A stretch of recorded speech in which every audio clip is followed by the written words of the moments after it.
사무엘하 7장입니다. 사무엘하 7장 1절에서 17절까지 매일 성경 9월 29일 사무엘하 7장 1절에서 17절까지인데요. 인수기사행 7절까지만 읽어주시면 나머지는 우리가 다 같이 읽겠습니다. 마이크 켜시고요. 여호와께서 주의 모든 원수를 무찌르사 왕으로 궁에 편안하게 평안하게 살게 하신 때에 왕이 선지자 나단에게 이르되 볼지어다 나는 백향목 궁에 살건을 하나님의 괴는 피장 가운데에 있도다. 나단이 왕께 아뢰되 여호와께서 왕과 함께 계시니 마음에 있는 모든 것을 행하소서 하니라. 그 밤에 여호와의 말씀이 나단에게 임하여 이르시되 가서 내 종 다윗에게 말하기를 여호와께서 이와 같이 말씀하시되 내가 나를 위하여 내가 살 집을 건축하겠느냐. 내가 이스라엘 자손을 애굽에서 인도하여 내던 날부터 오늘까지 집에 살지 아니하고 성막과 성막 안에 다녔나니 이스라엘 자손과 더불어 다니는 모든 곳에서 내가 내 백성 이스라엘을 먹이라고 명령한 이스라엘 어느 지파들 가운데 하나에게 내가 말하기를 너희가 어찌하여 나를 위하여 백향목집을 건축하지 아니하였느냐고 말하였느냐. 예, 다 같이요. 그러므로 이제 내 종 다윗에게 이와 같이 말하라. 만군의 여호와께서 이와 같이 말씀하시기를 내가 너를 목장 곧 양을 따르는 데에서 데려다가 내 백성 이스라엘의 주권자로 삼고 네가 가는 곳에서 내가 너와 함께 있어 네 모든 원수와 네 앞에서 멸하였은즉 땅에서 위대한 자들의 이름같이 네 이름을 위대하게 만들어 주리라.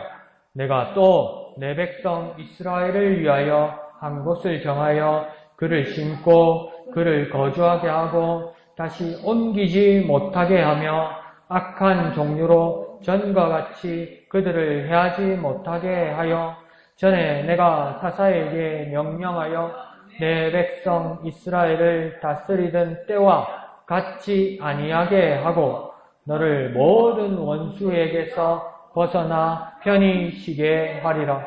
여호와가 또 네게 이르노니 여호와가 너를 위하여 집을 짓고 네 수완이 차서 네 조상들과 함께 누울 때에 내가 네 몸에서 날 네 씨를 네 뒤에 세워 그의 나라를 견고하게 하리라. 그는 내 이름을 위하여 집을 건축할 것이요 나는 그의 나라 왕위를 영원히 견고하게 하리라. 나는 그에게 아버지가 되고 그는 내게 아들이 되리니 그가 만일 죄를 범하면 내가 사람의 매와 인생의 채찍으로 징계하려니와 내가 네 앞에서 물러나게 한 사울에게서 내 은총을 빼앗은 것처럼 그에게서 빼앗지는 아니하리라. 네 집과 네 나라가 내 앞에서 영원히 보존되고 네 왕위가 영원히 견고하리라 하셨다 하라.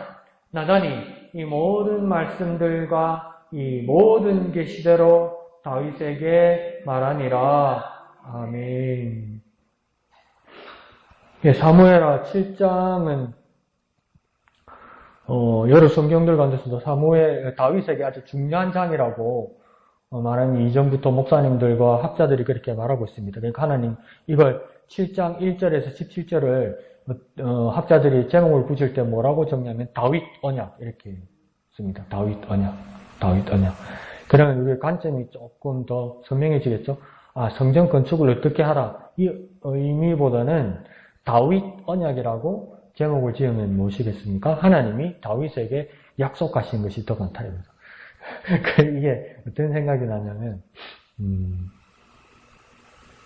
우리 어머니, 아버님 이렇게 건강하고 살아계실 때 아버지 생신이나 어머니 생신 때 저도 이제 뭐 지도지만 우리 형, 형수 그리고 조카들 이렇게 아버지, 어머니 생신 축하해 드리러 한다고 이제 인천에서 이 진해까지 오잖아요. 그러면 뭐 어머니, 아버지 좋아하시는 것, 용돈 뭐 이런 거 이제 준비해가지고 이렇게 오잖아요. 고맙죠. 또 어머니, 아버지는 얼마나 반갑겠어요. 근데 이렇게 가만히 어머니도 나중에 지나가 나서 저하고 웃으면서 주판을 탱겨보면 엄마, 아버지가 돈 더 많이 들었어. 더 힘들고 왜? 매긴 거동력이 있잖아요. 하루 이틀 이렇게 자고 가면 멀리서 아들이 오면 아들이 뭐 좋아하는 거, 손주가 뭘 좋아할까 이래가지고 뭐 며칠 전부터 장 보고 뭐 생일날이라고 뭐 엄마 아버지가 다 준비하고 엄마가 다 새끼를 이렇게 걷어 먹여야 되니까 며느리가 고작 해봤자 그 뭐 설거지밖에 더 하겠어요. 그럼 오기 전에 빨래하고 널고 가고 나면 또 빨래하고 청소하고 다 어머니 몸이죠. 그 여기서도 다윗이 하나님을 위해서 뭘 할 것 같잖아요. 근데 나중에 보면 뭡니까? 하나님이 다윗한테 내준 게 더 많아. 이게 다윗 언약의 실상이에요, 실상. 다윗은 하나님 앞에 뭘 이렇게 선심을 베풀려고 했는데 때때로 되지도 않았고 하나님은 뭐냐면 그래 내 네 마음만 받을게 해놓고 하나님이 다윗한테 더 내주는 이야기예요, 이게. 그래서 누구까지 내준다닙니까? 다윗 니뿐만 아니라 네 아들한테 큰 일을 맡기고 너뿐만 아니라 너 가문이 왕위를 계속 이어갈 것이다. 그러니까 너무 기분이 좋고 너무 고마워서 그런지 하나님 약속을 뭡니까? 너무 크게 해버렸어요. 우리 부모님 마음이 그런 거죠. 멀리서 아들, 며느리, 손주, 딸내 이렇게 오면 엄마 아빠를 위해서 뭐 선물도 해오고 이러지 고맙지만 그게 정말 고마워서 엄마 아빠가 더 내주는 거죠. 더 내주는 거죠. 하나님 마음이 그런 거. 그러니까 가족을 이루고 자녀를 키우는 가운데서 어르신들의 마음이 하나님의 마음을 조금씩 더 알아가는 것 같아요. 아버지 마음이 어떤 마음인지 조금씩 또 더 알아가는 것 같아요. 그런데 여러분의 삶과 뒤돌아온 여러분의 삶과 하나님의 마음이 이렇게 이렇게 버무려졌으면 좋겠습니다. 그래서 더 깨달아가는 폭이 더 넓어지고 이렇게 깊어졌으면 좋겠습니다. 괜히 또 마음이 너무 힘들어가 살아봤자 아무 소용없다. 새끼 키워봤자 소용없다. 이런 말 하지 말고. 그건 한 번씩 섭섭할 때 하는 소리긴 한데 기쁜 마음에서는 여러분이 그런 자녀들과 또 손주들, 가족들을 생각하면서 하나님의 마음이 나한테 이렇게 했구나. 더 기쁘시겠구나. 이렇게 생각하면 여러모로 여러분이 넓어지고 깊어질 것 같아요. 그런 모습들이 더 깊어지시기를 축복드립니다. 자, 왼쪽 제목을 한번 읽어볼까요? 왼쪽 제목요. 시작. 네가 아니라 내가. 요거 밑에다가 한번 잘 적어봅시다. 여기 너는 누구이겠습니까? 네, 그렇죠. 다윗이죠. 다윗 네가 아니라 그럼 나는 누구입니까? 네, 하나님이죠. 그러니까 다윗 네가 아니라 나 하나님이 뭘 하겠다 이거예요. 네, 처음 시작할 때는 다윗이 하나님을 위해서 뭘 할 것 같지만 하나님이 선언하는 말은 뭐냐면 다윗 네가 아니라 내 하나님이 뭘 한다. 이 말이죠. 제목 이번에는 진짜 멋지게 뽑은 것 같아요. 자, 밑에 개요 갈색으로 된 두 줄 있죠? 종교적, 정치적. 이거 한번 읽어볼까요? 시작. 종교적, 정치적 안정을 이룬 다윗은 이제 하나님을 위한 성전을 지으려고 합니다. 그러나 하나님은 거절하시고 도리어 다윗의 집을 지어주시겠다고 약속합니다. 내가 이제 안정을 지었으니까, 내가 이제 자리를 잡았으니까, 내가 하나님을 위해서 성전을 짓겠습니다. 이렇게 이제 하나님 앞에 허락받으려고 했고, 임시적으로 나단 선지자를 통해서 허락을 받았단 말이죠. 근데 하나님이 원래대로 하나님 마음을 그대로 말하실 때 하나님이 거절하셨다는 거. 그러니까 하나님이 단호하게 거절하셨다 할 수도 있지만 좋게 만들면 모르겠습니까? 아이고 네가 뭘 그렇게까지 해. 그러니까 뭐예요? 아유 우리 어머니 우리 아버지 고생하시는데 집을 하나 안정하실 수 있는 집을 하나 매입해드려야 되겠다. 사드려야 되겠다. 그렇죠. 그런데 얘 통장에 그만큼 돈이 없어요. 근데 얘가 어쩌고 내 집을 사주려는가 이렇게 보니까 이놈아가 무리해서 대출을 하려 하네. 네? 그러면 엄마 아빠가 뭐라고 했어요? 아이 엄마가 하지 마라 이러지 않겠어요? 하지 마라. 하지 마라. 그러고 뭡니까? 네? 뭘까요? 제일 반가운 소리면서도, 부모님들 보면 제일 반가운 소리면서도 부담되는 게 뭐냐면, 자식들 집 사가지고 집들이 할 때. 부모님 빈손으로 못 가.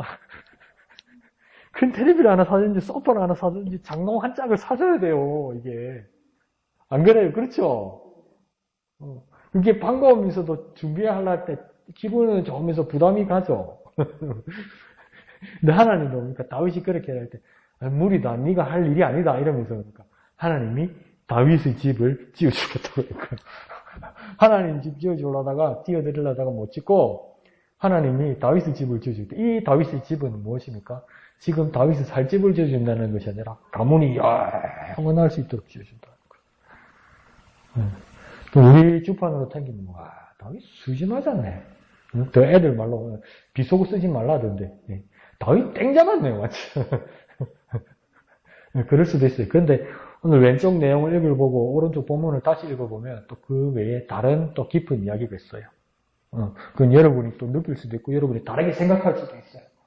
그 하나님이 좋게만 생각한 건가? 아니 이건 또 하나님이 다윗과 입장이 다르고 생각이 달라서 너 이거 바꾸라고 하면서 하신 말씀도 있거든요. 그걸 그렇게 볼 수도 있고 여러분이 그냥 기존으로 생각하시고 깨달은 바대로 이렇게 하나님께 축복을 받았다 이렇게 말할 수도 있어요. 그건 여러 가지 여러분의 견해가 있을 수 있어요. 그러면 한번 볼까요? 이양티사 한번 볼까요?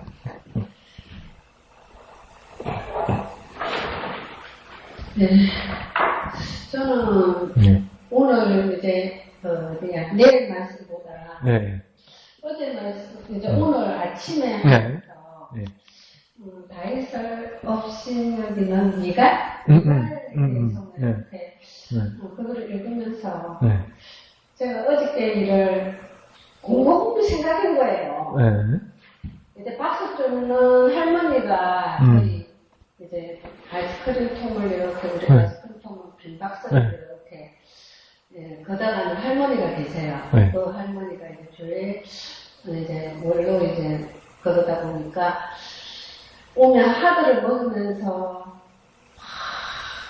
그 옛날 이천서 목사님 오셨던 이야기 무슨 이야기를 이렇게 하드 먹으면서 그 시간을 이제 이야기를 하는데 저는 이제 바쁘다 보니까 그 말씀을 이제 기다려 듣지 헛헛 듣는 거예요.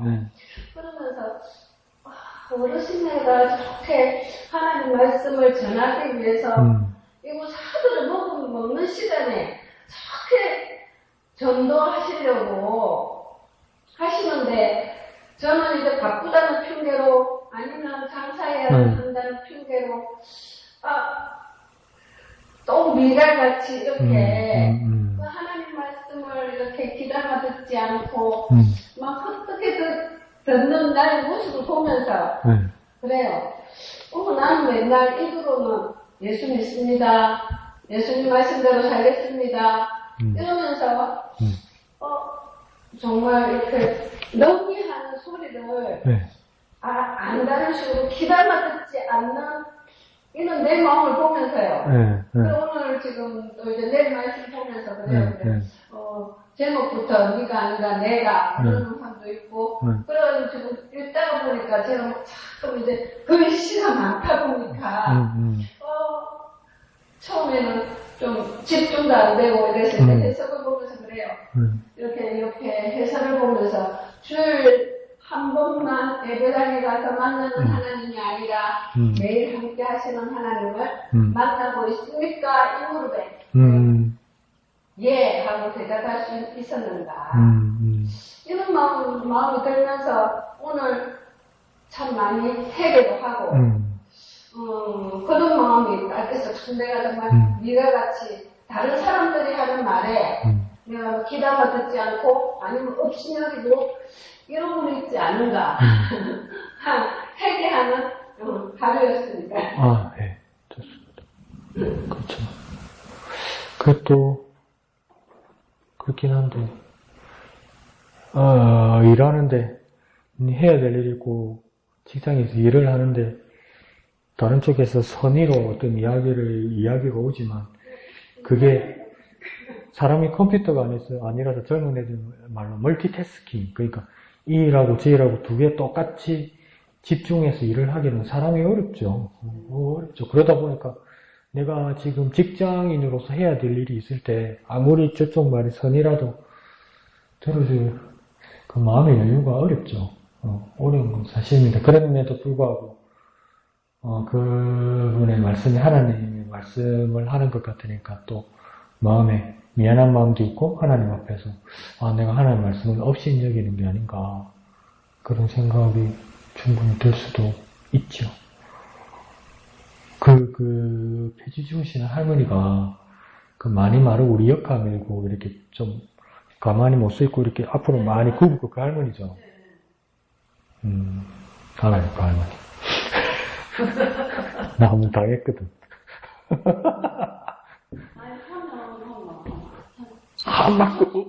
한참 이야기하시죠. 제가 도서관에서 책을 보다가 하루는 아침을 그때 안 먹었던 거 그래가지고 한 9시 반 10시 되니까 호기가 많이 지더라고요. 그래서 도서관 앞에 벤치에 나와가지고 그 사탕인가 뭐 캐러멜인가 뭐 그걸 하나 이래 아니다 조그만 빵 초코바 같은 걸 하나 먹고 있으니까 그 할머니 뜻은 뭔 말인지 알겠어요. 그러니까 근데 저한테는 이제 그렇게 안 들리고 뭐냐면 한가하게 젊은 놈이 여기 앉아서 바람이나 쐬고 이래가지고 허송생활 보내다가 예수님 모르고 있다가 지옥 간다 뭐 이렇게 말씀하신 거예요. 그런 식으로 말씀하시죠. 어떨 때는 자기 격정에 차가지고 그냥 또 혼자 말을 하니까 처음에는 무슨 말인지 못 알아들었어요. 그 멀쩡한 사람한테 그렇게 말할 사람이 없잖아요. 주사님 그렇잖아요, 그죠? 멀쩡한 사람한테 그 말이 맞는 말인데 그 말은 틀린 말은 하나도 없는데 주님 모르고 고성장을 보내고 그러고 있으면 지옥 가는 거 맞죠? 맞는데 내가 누군지도 모르고 내가 왜 이러고 있는지도 모르고 그 상에서 말을 들으니까 아무도 모르는 할머니 그러니까 저도 역정이 났어요, 집사님. 집사님은 그냥 가볍게 흘러들었지만 저는 역정이 났어요, 역정이. 그때 한 2, 3년 됐는데.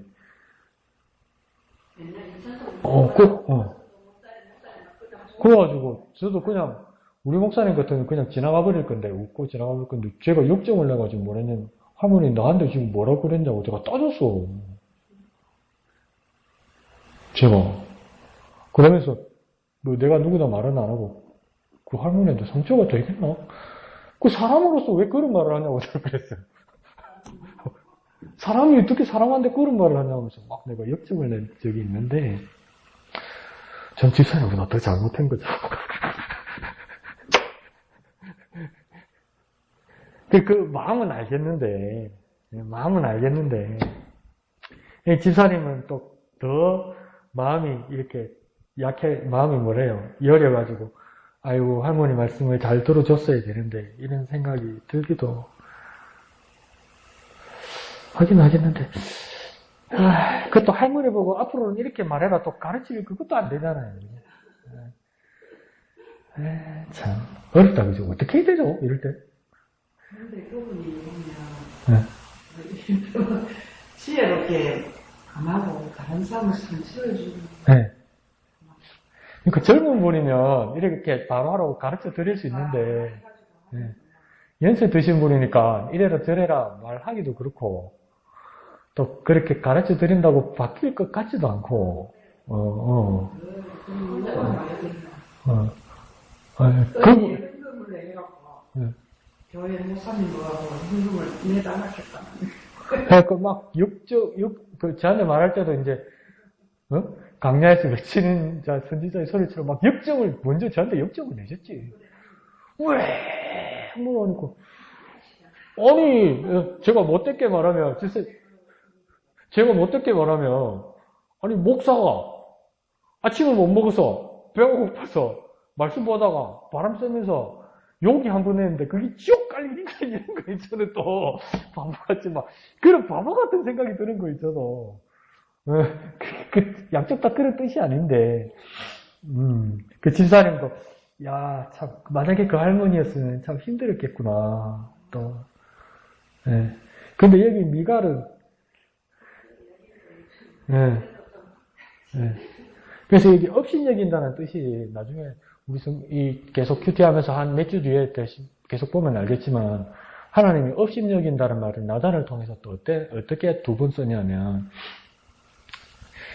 그 우리의 아내 바세바를 와이프를 뺏고 우리아를 죽였을 때 이제 나단이 이렇게 비유를 들잖아요. 양을 빼앗긴 가난한 사람. 그 이야기 들다가 나중에 다윗한테 네가 그 양 뺏고 잡아먹은 그 부자하고 똑같은 사람이다 그러면서 네가 하나님 앞에 뭘 잘못한 줄 아느냐. 하나님의 말씀을 업신여겼기 때문이다 이러거든요. 이 말은 뭐냐면 하나님이 업신당했다. 네 그 행동 때문에 하나님이 업신당했다 할 때 그 업신당했다는 말이 뭐냐면 나쁘게 말하면 경멸당한 거고 하나님이 또 우리가 조금 더 낮추어서 말하면 하나님의 말씀을 가볍게 흘려들었다 이런 뜻이랄 때도 업신여긴다 이렇게 이야기하거든요. 그러면 우리도 하나님의 말씀을 가볍게 흘려들을 때도 많죠. 그게 정직하게 말하면 우리 마음이 잘못돼서 그럴 때도 있고 내가 이양주 집사님 편을 들어주면 피곤해서 들어줄 겨를이 없는 거죠. 바빠서. 그런 경우도 있죠. 근데 집사님이 더 하나님 말씀 앞에 업신여기지 않고 그렇게 살기를 원하는 모습은 참 귀한데 저는 또 집사님 편을 들어주면 그런 애환도 있고 애로사항도 있다 그런 생각도 드네요. 네, 맞습니다. 네, 맞습니다. 네. 참 그런 부분이 어렵죠. 이건 남의 편이 아니고 우리 편인데 우리 편이 말을 잘 못하니까 우리 편이 맞아 이거 힘이 드니까 그죠? 뭐 평가로만 아니지만 우리 편이잖아요 할머니. 하나님의 자녀니까. 근데 그 말이 불편한 게 혹시 마음에 걸리셨던 것 같아요. 그죠? 마음에 걸리죠. 그러면 나는 진짜 마음에 걸려야 되는데 나는 왜 이렇게 당당하지 몰라. 뻔뻔하게. 그래, 뭐든지 집사람들이 다 나보다 낫다. 어쩌든지. 또 지준미 집사님 뭐 오늘 말씀 보고 뭐 있어요? 네.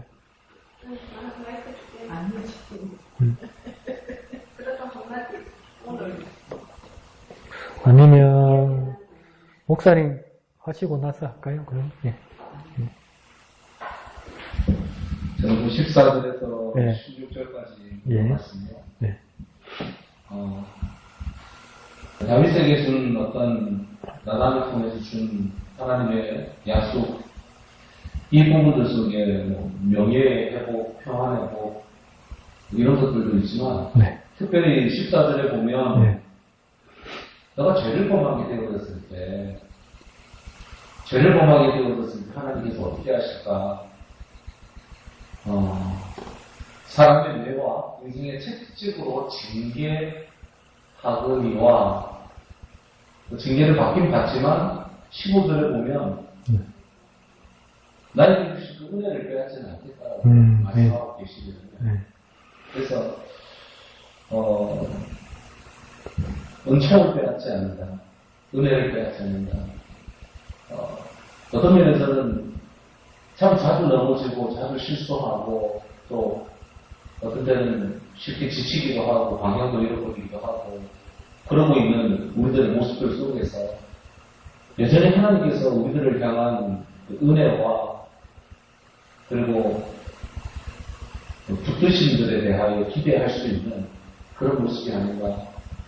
그런데 이런 모든 다윗의 복이 어떤 면에서는 하나님을 감동시키는 한마디. 별 마디도 아니거든요. 어떻게 보면 집을 짓겠다고 얘기하면서, 말씀하신 적이 없는 것 같아요. 네. 없는 것 같아요. 그냥, 네. 하나님의 별이 휘장 가운데 있다라고 하는 이 말 한마디. 물론, 학축적으로 이렇게 여러 가지 얘기를 했으니까, 나단 선지자가 당신의 뜻대로 좋은 선한 뜻대로 하십시오라고 얘기를 하면서 거기에 생략되어진 부분일 수도 있다고 생각되어지지만 그래도 말씀이니까 네. 어쩌면 우리가 하나님을 감동시키고 하나님을 기쁘시게 한다라고 하는 이 말 한마디가 믿음의 말 한마디가 또 그런 것들이 참 엄청난 축복의 통로가 되어지는 것 아닐까.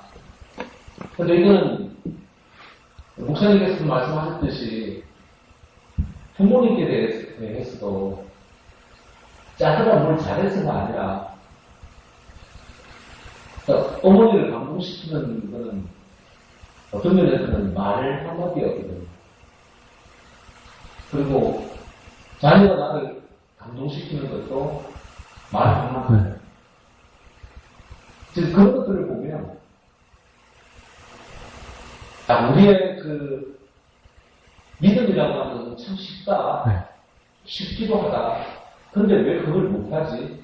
그리고 왜 그걸 잊어버려가지고 맨날 절시면 우리의 은혜만으로도 다 까먹은 것처럼 그렇게 주름들어 살아가지. 세상 사람들은 세상에 지면 그렇게 산다고 하지만 우리는 세상에도 지고 하나님께도 어떻게 될까 걱정해야 되고, 이거는 자유로운 삶이 아니라 더 무거운 그런 몽열을 메고 살아가는, 진짜 세상 사람들이 얘기하는 의지박약한 내지는 노예 근성의 사람들처럼 그렇게 매여서 살아가는 그런 건 아닌가. 근데 신앙이라고 하는 것은 정말 그런 건 아닌 것 같거든요. 그래서 하나님께서 약속해 주신 다윗의 약속이 나에게 주어진 약속임을 고백하면서, 그래, 나도 예수님을 믿습니다라고 하는 이 말 한마디 한 것밖에 없지만, 그럼에도 불구하고 여전히 하나님의 은혜는 내 속에 차고 넘치는구나. 그리고 그것 누리면서 살아야겠다라고 하는 그런 생각도 했습니다. 네, 감사합니다. 예, 참 귀한 말씀이죠. 그러니까 이게 믿음이라는 게 애들 입장에서 말하면요, 너 누구 편이냐고 했더니 나 하나님 편이야. 그게 우리 믿음이란 말이죠. 나 하나님 편이야. 예수님이 내 주님이야. 그게 우리 믿음이라는 거죠. 그러니까 엄마 아빠 사춘기 때 엄마 아빠한테 막 대들고 엄마 아빠하고 갈등이 있어서 뭐 잠시 하루 이틀 친구 집에 가서 같이 가고 이래도 결국은 내 물건이고 밥숟갈이고 내 책 가방이고 내 신발이고 다 엄마 아빠 집에 있단 말이에요. 결국은 집에 들어오거든. 왜? 나는 엄마 아들이고 아빠 딸이니까. 우리도 뭡니까? 우리 믿음이라는 게 나는 하나님의 자녀라는 거. 아무리 방황해도 하나님의 자녀라는 거. 이 믿음이 정말 귀하고 간단하고 가장 근본적인 건데, 그러니까 정말 목사님 말씀대로 쉬운 건데, 쉬운 거. 쉬운 건데 그걸 왜 그렇게 제대로 하지 못했든지. 그렇지만 여전히 열려있는 건 뭡니까? 우리 믿음은 가장 근본적인 쉬운 자리로 언제나 돌아갈 수 있다고 열려있다는 거죠. 대전에 함께하는 교회라고 있었는데 지금은 어디로 이사를 갔다고 그러던데, 거기가 김장환 목사님 둘째 아들이 하던 교회였어요. 근데 그 교회 하루는 가서 내가 예배를 했는데, 김장환 목사님이 이렇게 간증을 했는데 어떤 걸 했냐면, 고아원 친구들 있잖아요. 그러니까 부모님이 없는 친구들을 교회 집사님들하고 자매 결혼을 맺어줘가지고, 한 가정에 한두 명 자매 결혼을 맺어가지고, 하루는 날을 잡아가지고, 어디 뭐 놀이동산 이런 데를 같이 이제 다 같이 간 거예요. 근데 이날 어떻게 갔냐면, 교회가 규모가 있으니까 대형 버스에 한꺼번에 태우지 않고, 웬만한 집사님들 다 자가용 있잖아요, 가족들. 그러니까 가족들 타는 자가용에 이 친구들도 같이 태우는 거죠. 우리 가족처럼. 그래서 어느 지역에 같이 만나는 거죠. 그러니까 얼마나 또 친밀하고 가깝고 또 고맙고 즐거웠겠어요, 그 하루가. 그죠? 얼마나 또 행복했겠어요. 근데 한 집사님이 고백하면서 너무 마음 아파하는 거죠. 그러니까 이제 하루 일정이 지나고 저녁 때가 됐으니까 이제 집으로 돌아가야 되잖아요. 그러면 같은 승용차 안에 타 있지만 엄마, 아빠, 친아들, 딸은 엄마, 아빠 집에 가겠죠. 그렇지만 하루 임시 엄마, 아빠하고 아들, 딸이었지만 이 고아원 보육원 친구는 어떻게 됩니까? 저녁에 고아원 보육원으로 돌아가야 되겠죠. 근데 그 이야기를 들으면서 참 이 집사님도 참 마음이 참 맑으시구나 하나님 앞에서 그렇게 느꼈다는 게 뭐냐면 자기 진심을 고백하는 거예요. 간증하면서 뭐랬냐면 이 집사님들과 이 가족들은 하루가 너무 보람찼던 거예요. 보람차지 안 그렇겠어요? 소외된 사람들을 가족처럼 돌보는 하루를 보냈으니까 하나님 앞에 감사하고 얼마나 보람차겠어요. 그러니까 잘 하나님 앞에서 자기의 어떤 보람찬과 감사함과 뿌듯함이 같이 이렇게 있었던 거죠. 근데 이 보육원에 있던 친구가 제가 하는 말 한마디에 너무나 미안하고 회개하고 하나님 앞에서 자기가 부족하다는 걸 깨달았다는 거예요. 이 보육원 친구가 뭐라냐면 네, 사람이면 집사님 감사했어요. 고마웠어요. 다음에 이게 맞잖아요. 그런데 어린 친구들이잖아요. 그러니까 솔직하게 이야기했던 거죠. 뭐냐면 집에 가기 싫다. 집에 가기 싫다. 그 말이 너무나 미안하고 가슴 아프더라는 거예요. 다시 고아의 자리로 돌아가야 되는 거예요. 나머지 가족들은 뿌듯함으로 자기 집안 홈, 스위트 홈으로 돌아올 수 있지만, 즐거운 나의 집, 행복한 나의 집으로 돌아올 수 있지만, 보람된 하루로. 이 친구는 한낮 동안은 감사하고 행복했지만, 다시 고아원 보육원으로 돌아가야 되는 거죠. 부모님 없는, 가족 없는 그 자리로. 그러니까 이 친구는 그냥 지나가는 소리로, 돌아가기 싫다. 그게 너무 가슴이 아프더라는 거죠. 다시 그 자리에 돌아가야 되는 거예요. 왜 이런, 목사님 말씀에 왜 이런 생각이 들었냐면, 누가복음에서 탕자가 진짜 나쁜 놈이죠. 거친 말 쓰지 말아야 돼. 아니, 아버지가 돌아가시지도 않았는데, 아버지 팔 살아계신데, 유산 달라는 거예요. 유산은 뭐예요? 돌아가시면 주는 게 유산이잖아, 아버지가. 근데, 그게 뭘 의미하는 거예요? 아버지, 결국은 나보다 먼저 죽을 거 아니야. 죽으면 나한테 줄 게 있잖아요. 그거 달라고 그런 거예요. 이런 시의 리을 같은 놈 있나. 예? 그죠? 근데 아버지가 그걸 줬단 말이에요. 저는 그거 뭐 제대로 씁니까? 다 날려먹었잖아요. 다 날려먹고 나서 이 친구가 하는 말이 뭐예요? 나 집에 갈래였어. 갈 데가 있는 거예요. 우리 세상 사람들이 손가락질하고 저거. 아버지 가슴에 못 받고 아버지 돈 뺏어가가지고 오만지 다이가 다 날려먹고 산 것이 돼가지고 저거 세상 사람들이 다 하고 자기도 창피해도 쪽팔린다는 말 쓰지 말았지 요즘. 하여튼 스스로 창피한 그 삶을 살았어도 이 당자는 뭐라냐면 끝에 결론이 나요. 뭐요? 나 집에 갈래가 되는 거야. 왜? 내 아버지 있으니까. 그러니까 목사님 말씀처럼 우리 믿음은 뭐냐면 아무리 방황하고 힘들고 뭐가 잡히지 않고 보이지 않아서 원봉선의 삶을 살지라도 우리의 믿음은요 하나님께로 돌아갈 수 있어요. 하나님께로. 원래 내 자리처럼 그게 믿음이에요. 그게. 그러니까 우리의 믿음은 그게 얼마나 다행이게요. 그러니까 그 믿음이 정말 은총 아닙니까? 은혜 아닙니까? 내가 만든 믿음이 아니잖아요. 그러니까 그 탕자도 뭐예요? 그런 가치 없는 짓을 했어도 뭐라고 하는 거. 마지막 보루가 남아있어요. 왜? 아빠한테 갈래? 이러면 되는 거야. 집에 갈래? 이러면 되는 거야. 세상에 어느 아빠도 그러겠지. 이놈의 자식, 우리에서 뻔뻔하게 아버지가 그렇게 뭐라 할 수는 있어요. 그래도 뭐라 했어요? 밥은 먹었나고 밥 먹이잖아. 그거 잘하고 그러잖아요. 자기 아들과 그대로 있잖아요. 그게 우리 믿음입니다. 그 자리로 돌아갈 수 있다는 게. 그래, 그걸 자꾸 왜 까먹고 우리가 자꾸 딴 길로 가죠? 근데 우리 믿음 원래 그 자리를 갈 수 있는 건데. 그래 따지니까 그 고아원 친구들의 그 말 한마디가 참 마음이 아프죠. 돌아갈 부모님이 자리가 없는 곳으로 간다는 게, 그죠? 그게 참 미안했다. 가슴 아팠다. 뭐 그 이야기를 하시더라고요. 그래서 탕자하고도 비교되고, 목사님 말씀하시는 것처럼, 우리 믿음은 원래 하나님의 자리로 돌아갈 수 있다는 거. 그게 얼마나 큰 은혜입니까? 다윗도 뭡니까? 그러니까 하나님을 생각하고 구체적인 계획도 안 세웠는데도 그냥 그 넌지시 말하는데도 하나님 됐다. 뭐, 네가 뭘 그렇게까지 해.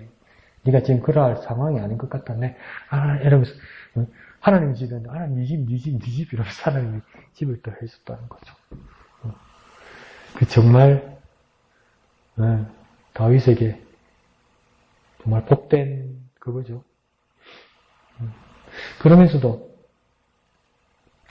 4절 상황을 보면, 3절에는 하나님이, 다윗이 그렇게 이야기했잖아요. 하나님은, 나는 백향목, 그러니까 레바논 삼나무로 전 집을 지어놓고 나는 사는데, 하나님은 휘장 가운데 있다다. 하나님께는 휘장 가운데 있다다. 휘장은 뭡니까? 천막에 있다. 바람 불면 그러고 태풍 불면 막 잡아야 되고 그런 게 있는데, 그게 말이 되냐, 이런 거. 그러니까, 나단의 말과 마음과 다윗의 마음이 통했던가 봐요. 그러니까 뭐라고 합니까? 왕의 마음이 있는 것을 모든 것을 하십시오. 왕과 하나님이 함께 계시니 하십시오. 이러면서 동의해줘 버렸단 말이에요.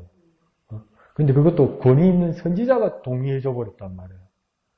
그러면 이제 콜되고 승인된 줄 알았을 거 아니에요. 그런데 사절을 보니까 그날 밤에 다음 날도 아니야. 다른 밤도 아니야. 퇴근하고 집에 가니까, 나단이 퇴근하고 집에 가니까 아직 그날이 밤 12시가 안 지났는데 하나님은 왜 리콜을 해버리신 거예요. 아니다! 그러면서 막 이런 말씀하시잖아요. 그럼 그 이야기를 듣고 나단이 입장이 얼마나 곤란했을까. 내가 가서 뭐라 해야 돼요? 아닙니다! 왕이 아닙니다! 그러면 진짜 막 성질급한 다윗 왕이 성질급한 장난하나 지금 어찌 된다고 그래놓고 왠지 와서 뭐 안 되는 뭔 소리야 막 역적은 부르륵 낼 수도 있잖아요. 근데 그걸 감내하고 해야 된단 말이에요. 그 나단은 했죠. 그래서 훌륭한 선지자인데 제 삶을 한번 생각해 봤어요. 우리 집사님들이나 친구들하고 이렇게 믿음에 관한 일이나 신앙에 관한 일이나 개인적인 일이나 이렇게 고충을 이야기하고 어떻게 해야 될지 모르겠다고 이야기도 나누고 이러다가 목사님, 집사님 나 이렇게 해야 될 것 같아요. 그러면 강 목사 뭐라 그러게요?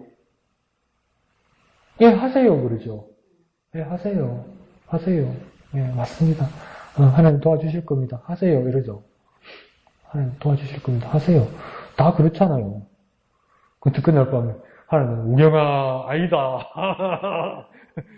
아니다. 네 마음만 가지고 가서 말해라. 가서 말한 게 아니고 지금 당장 전해라. 이러면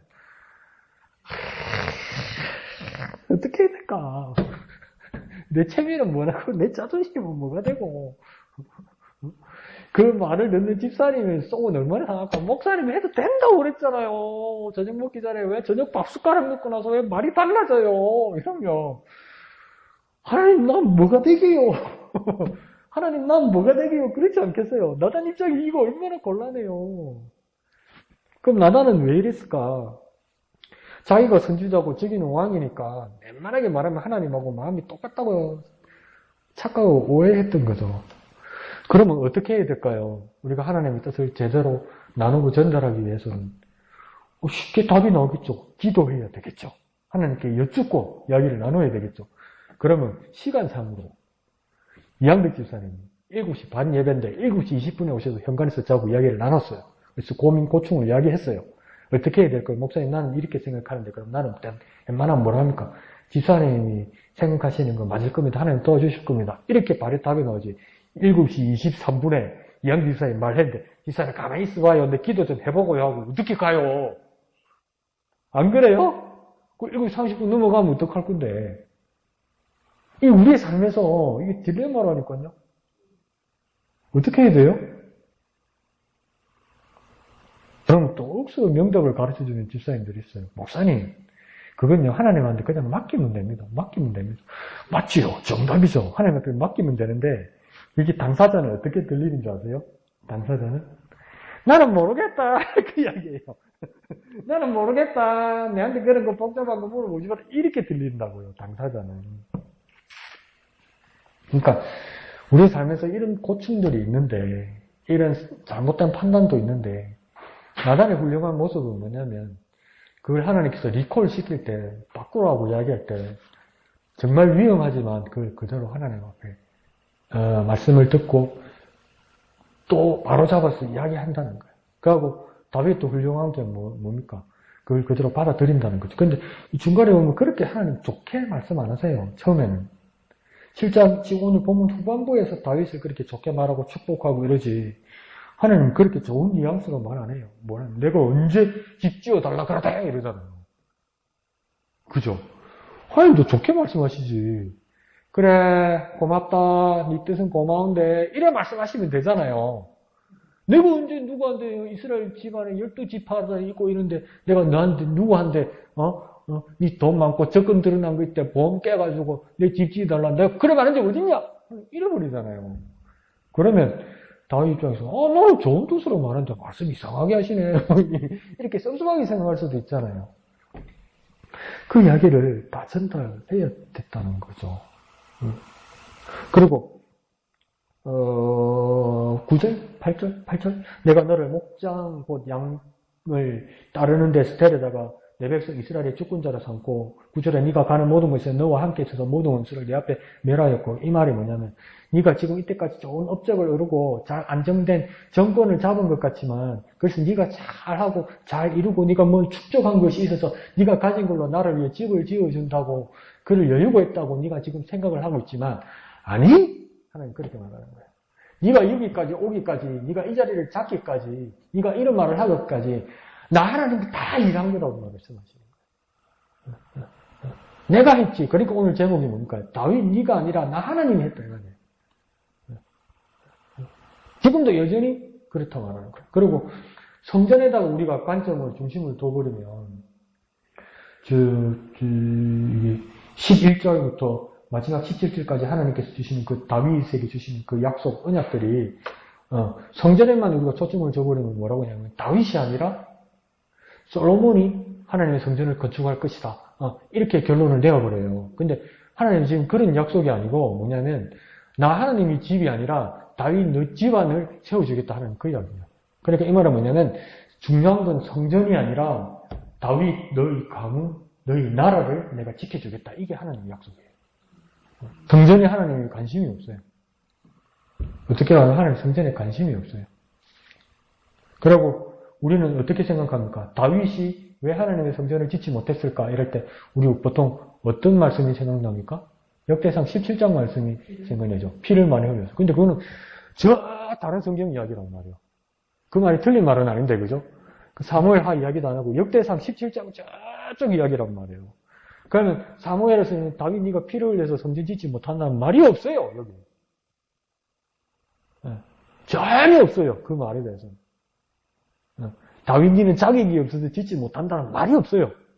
사무엘하에는. 그럼 이 본문 안에서 보면 그 구약 성경을 마치는 유대인 랍비들은 뭐라고 이야기를 하냐면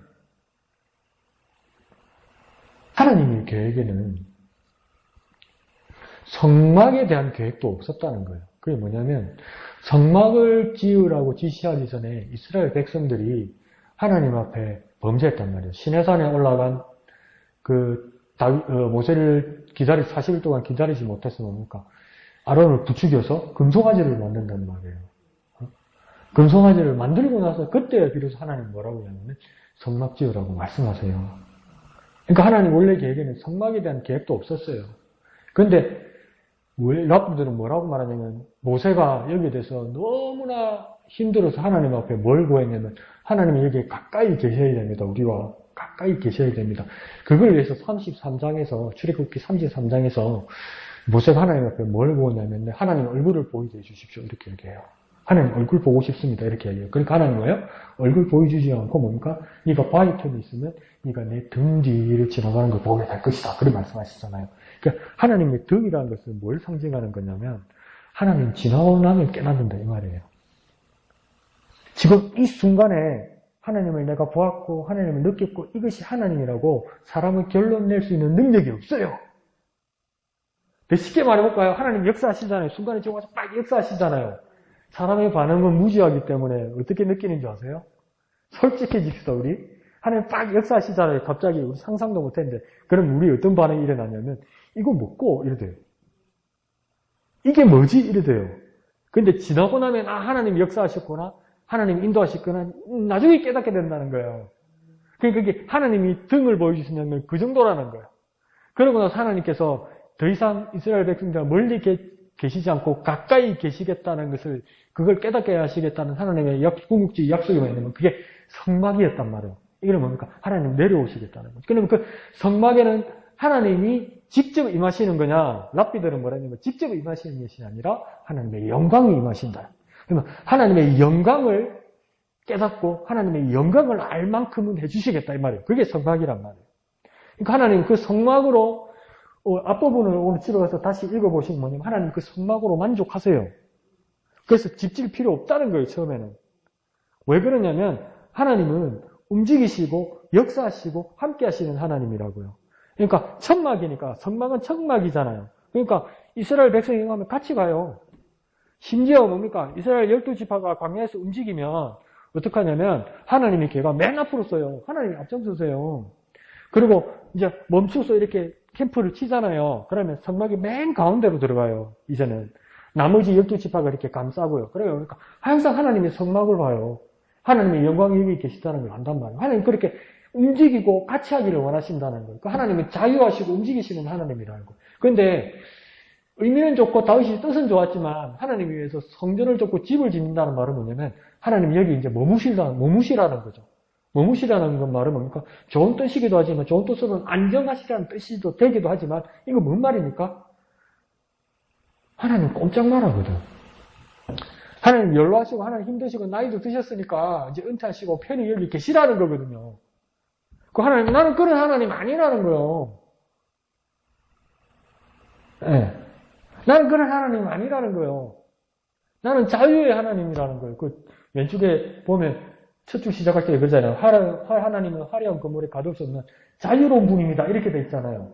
하나님은 움직이시고 하나님 가고 싶으신데 가고 오고 싶은데 오고 그런 하나님이라고 그런 자유의 하나님이라고요. 근데 다윗 너의 뜻은 좋지만 성전을 지어서 집을 지어서 하나님을 여기에 모시는다는 안정이라는 뜻은 좋지만 하나님이 느낄 때는 뭡니까? 속박하는 것처럼 느껴진다는 거예요. 그게 하나님의 코드와 다윗의 코드가 안 맞았던 거예요. 근데 안 맞은 걸 하나님 역정만 내시는 것이 아니라 다른 약속을 해주는 거죠. 그래, 전 그렇다면 솔로몬이 짓겠다는 건데 솔로몬이 왜 지혜로우냐면요. 그러면 솔로몬이 지었으니까 결국은 하나님 그 솔로몬 성전을 하나님 안치시켰네, 안정시켰네. 그럼 하나님 결국은 솔로몬한테 갇혔네 이렇게 되잖아요. 근데 솔로몬이 역대상에 보면 열왕기입니까? 솔로몬이 성전을 완공하고 하나님 앞에 그 성전 낙성식 기도를 하면서 솔로몬이 정말 멋진 기도합니다. 뭐라고 이야기하냐면 하늘의 하늘들이라도 하나님을 감당할 수 없거늘 이렇게 이야기해요. 이게 하늘의 하늘들이라고 이야기하죠. 우리는 또 치더면 하늘이 있네, 하늘 하나네 이렇게 생각하잖아요. 근데 솔로몬은 하늘이 하나가 아니라는 거예요. 우리 눈에 보이는 구름 떠다니는 하늘 있죠. 이 하늘이 있고요. 이게 스카이 하늘이고요.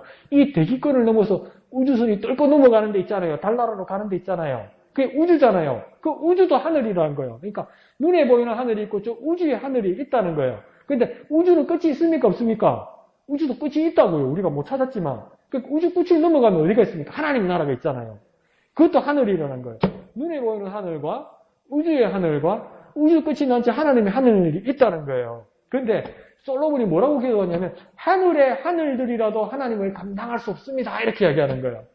눈에 보이는 하늘도 저 우주의 끝까지도 하나님 감당 못한다는 거예요. 하나님 거기에 가둘 수 없다는 거예요. 심지어 뭡니까? 하늘나라까지도 천국까지도 천국 안에 하나님을 가둘 수 없다는 거예요. 그런 위대하시고 엄청난 하늘이시라고 고백하는 거예요. 솔로몬이. 그러면서 뭐랍니까? 하늘의 하늘들이라도 하나님을 감당할 수 없거늘 내가 건축한 이 성전이겠습니까? 이렇게 얘기해요. 이 말은 무슨 말입니까? 내가 지은 이 성전에 아무리 정성을 다하고 다 지었어도 여기다가 하나님을 가둘 수 없다고 말해요. 하나님 여기에 계실 수 없다고 이야기해요. 이 성전. 그럼 뭔더 지었어요? 뭔더 지었어요? 백성들 괴롭히려고? 나보다 시키려고? 왜 지었어요 그러면? 뭐 하는 짓이요 이게? 왜 그랬어요? 다 그렇게 말합니다. 다만 하나님의 이름이 여기 계셔 하나님 이름 앞에 분향할 따름입니다. 이렇게 하나님이 약속하셔서 하나님의 영광, 하나님의 이름이 이 성전에 계시니 내가 분향합니다. 내가 기도합니다. 내가 제사합니다. 이것을 향하여 예배합니다. 이렇게 얼마나 훌륭합니까 솔로몬이. 아버지가 하나님께 들었던 말들을 정확하게 기억하고 있어요. 정확하게 공부했어요. 정확하게 마음에 두고 하나님 앞에 어떻게 고백해야 될지 정확하게 준비한 거예요.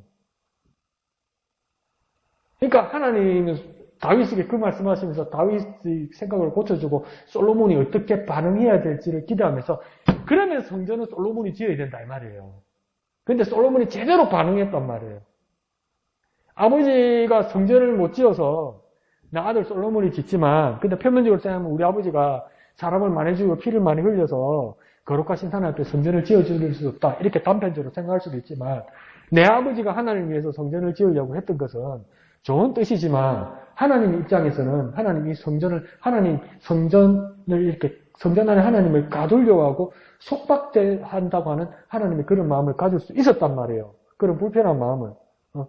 그게 대해서 솔로몬은 뭐라고 하냐면 내가 여전히 아버지의 유지를 이어받아서 하나님이 허락하신 성전을 짓게 되지만 여기에 하나님 자체를 안치하는 게 아니라는 거예요. 성막에도 하나님의 영광이 그렇게 임하였듯이 여기 성전에도 내가 지금 성전에도 하늘의 하늘들도 하나님을 감당할 수 없는데 여기 지구의 이 땅덩어리에 조그만 땅에 성전을 아무리 웅장하게 지었어도 여기에 하나님을 모시거나 여기 하나님을 가둘 수 있는 것이 아니라 뭐예요? 하나님의 이름이 여기 계시기 때문에 하나님이 여기 하나님의 영광으로 임재하시기 때문에 그 이름을 믿고 그 이름 앞에서 내가 분양한다, 제사한다, 기도한다, 예배한다 이 말이에요.